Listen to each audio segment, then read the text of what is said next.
Oh, another wayward tee shot. Seems to be a goner. Oh, there it is. What a position to be in. Bet you found yourself here before. Now, what am I going to do? Bet you've got a long way to go. Really, the sort of club I want to hit here is probably a 6 iron, but let's see what happens if I set up here. Well, straight away, the challenge is my normal setup here, I can set up to the golf ball, but as soon as I literally make my swing back, nothing's going to happen. I'm going to get caught up in the trees, I've got no chance of advancing it. But don't give up. So often, playing with amateur golfers, I'd see them get in this situation, set up in their normal way and figure the only option is to take a penalty drop.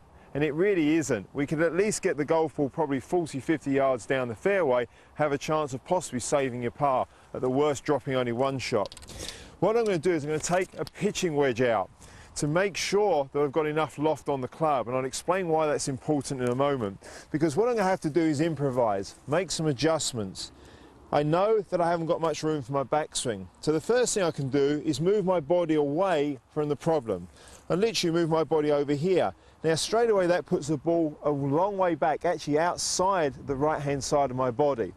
That's why I need the loft, because there's going to be very little loft coming into the ball, but at least if I start with a club like a pitching wedge, there'd be enough to get the ball up in the air. The next thing, I don't even have to hold the handle. I can go down so I'm actually holding the shaft. That shortens the club. Now at least I can get a little bit of leverage here by swinging the club up and down.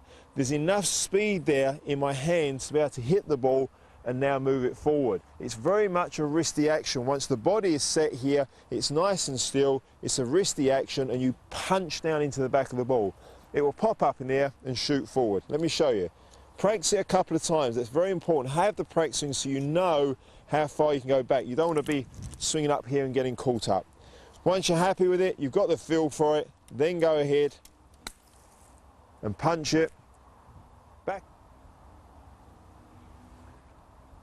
in play. Got a chance of a good shot from there. Hold the putt.